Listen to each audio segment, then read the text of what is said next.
हमारा channel Bhojpuri entertainment Bihar का comedy video देखने के लिए चैनल को सब्सक्राइब करें,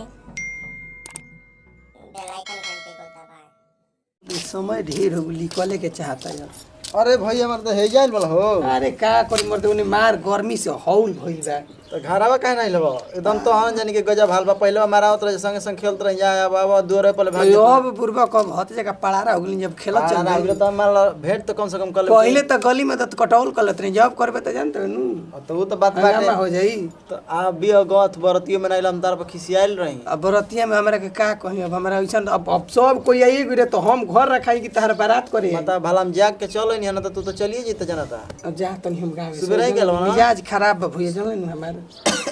जा तनी हम गांव में जानले नु। अरे गांव पका जीवन नया भव आइल बिया मार देता है। अरे छोड़ा ना खा के जा। अरे हमारे पेट में सही गैस बनिल बा चल पचर हम नहीं खा बनइले बताओ ज्यादा कुछ नहीं बनवइले मार भात अरे दाल भात चोखे बनवइले बानी भुजिया या चारो चार ऐसे तना तू कहनी कि गैस हम जान ना कि तर गैस बनावेला। अरे मर्द का कोई रह जा और छोटकी मौसी के याद बा। अरे उ कहजन कहानी बुरबा कहली कवाड़ी खोले के पड़ रहे ई की जन हमरा पेट में कौन रोग बुए कि कैसे बना देते यही से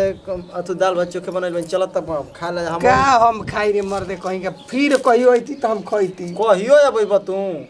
अब आजे वाला है नि दोरिए पहले भागत लगा कहत लगे कहियो आइबे गोई रही कोमई से तो बैठा रही युगी चलो खाना खा ला तनी का करब देख ताक ल हां स्वाद ले लगी कैसन भाव का स्वाद लिहल जे मर्दे कहीं का। अरे भैया प्रणाम प्रणाम प्रणाम हई कहां गुरल अरे हई कैसन कुल बार कोटा रंगोइले बरे देखते वाला ओकर लूट सौर देख ला। अरे खेलत रही ना बैठ गेंदा कहां मर्द ई बताओ दिन भर एही तरह बार रंगवा के घुमत रहतटे अब आ तू मतलब कब कहीं लड़ भैया खाना में पानी पी लड़ा पानी के पूछत हम तो माले घर में रही तू कहां रही कि ना खेलने देखला को रहे ना क्रिकेट बताओ ऐसे ही आदमी चले के मैच लगावे का ना जल्दी बोड़ हो गइलो ई बताओ दिन भर लैट्रिन करत रहे त पैंट अपन दांते से टांग के ले होत रहे ई बताओ एक आली ई कते जगह हो गेले आई बार रंगवा ले ले दिन भर खेलते घुमत भैया चले के मैच लगावे मत होनी से देखो अभी करो ही में निशा बा ना ओही में बात को चल तनी जा तनी गावे हम कहां गए हो भैया जब रहा ना चल जो खाना करवा आ चला खाना ना खा ला हां कर दे भोज कर दे ना खाना ना खा के दियो भैया गाप नहीं जाके ना तो ये हनियो के निकल माल हमार तो भाई पैसो ली पड़ा कुलो कोता ना झोट तो निकली लाम हो गई अरे ए भाई, खाना ना खा दिन लेता। भर इनियो ने घुमत रहता एकदम अथु के लिए बताओ बताओ हम देखो लाई त हमारे करा हंसी पर गिला मैदान करे जाए नु तो दांते से पैर टांग के लेके आवे ई बताओ तू कम थोड़ी रह अरे लगला छोड़ा बतिया है। बताओ गरी के बाद हम दीदी जी कब ले होली नहीं का करते हो दुल्हन मरीचा काटता देखी खाना वाना सब कई आ सुन तोरे सुना एगो तहारा बात कहत नहीं छोटको तू ना जाई हा हौ जो नौकरिया करला ना आर्मी के बड़की मौसी के लइके बा तो उ आइल बड़न तोर बियाह में ना आई रहन त अभी नहीं आइल बड़न से बहु भोजवा में बोलैनी ह जता आ तो एक बढ़िया से दूर बढ़न त दूरे से तनी गोड़ लगिए आ सकल आचारा मत करिए चुपचाप फेतना पर रखले रहिए हमेशा आ बढ़िया से ध्यान से तनकी आ गोड़ लागली है आ जौन दिए तौन ले लिए चुपचाप उनका के मां देखे मत लगी है देखिए तो चुपचाप नीचे का लगा ढेर सुंदर हुई का देखो अब सुंदर के बात नहीं खे टप टप मुंह मत जीन लड़ावा चला ये खाना पीना खियाए के बटे ए बाबू जी तनी बैठाई लेके लिया के बतानी ठीक बा एगो बेटवा के तो बैठ गेंदा से फुर्सते नहीं के बाद चल ई सब सरिया उरिया के रखले रहा चला खियावे बटे ठीक बा तले के पार पारी आव बहरिया बैठा देले बने बड़ा कहत है कि ओकरा आगे अथु मत करिए मान लो कि अब खैका लेके जाई त गुघा तनाइले कैसे रही बता पर पर हम ही लेके जाई खैका के बात भइल सुनो तानी जी दीदी चल गईली बड़ा कह के इना की खिवा देला बड़ वाली त तनी खिया दी खानावा आपो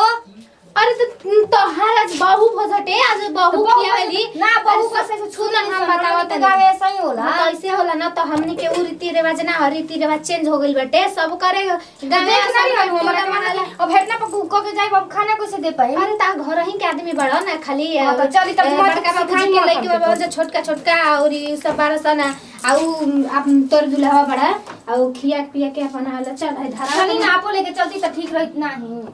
चल लेके चल बहरिया हम लेके आओ तनी चलो दादा हम तो सोचे कि गोतनी से बियाह कर दें तो गोतनी से तनी फुर्सतो मिली तो और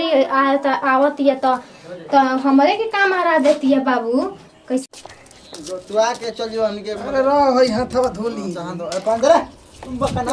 मारम लगम चल पंद्रह खा लो पहले लगे कलाव नहीं खाता खले ए मर्दे कोई खा ल हमारा मुंह पे रख देल बे कि कलाव नहीं खाता खले कला पे जाके धो लेला चल तू खइला बे खाली ना ना लहरा लेके घुमा भैया संग खाए की हां भैया संग कही भैया बेरा चलो ला पानी ला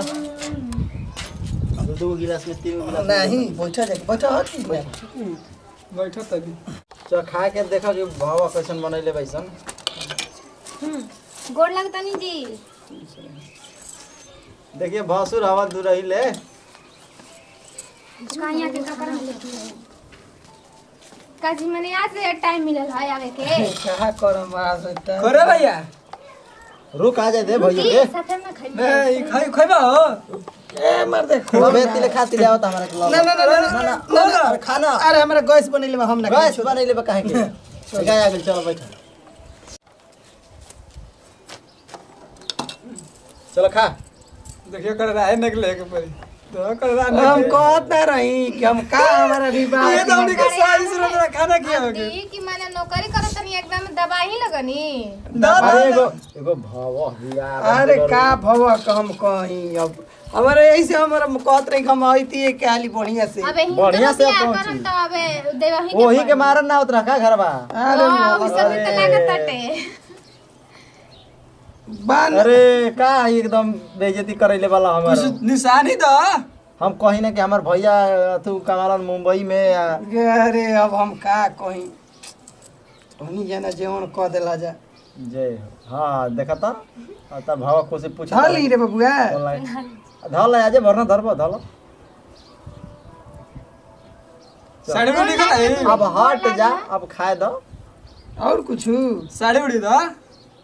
तोरा के तो रहुआ एकदम काहे बोले नहीं एक और कम सिया के लाइल बनी हम देखा ओकरा के पहले वो वही शुरू कर देले बा हम ज्यादा देते खाई रहुआ और कुछ हो अब और तुहे तोहरे ना बुझाई अब सामने बैठाइए देल बनी बतिया लो देख ली आज पर देखे के मिली फिर ना मिली देखे हां के देख तक लो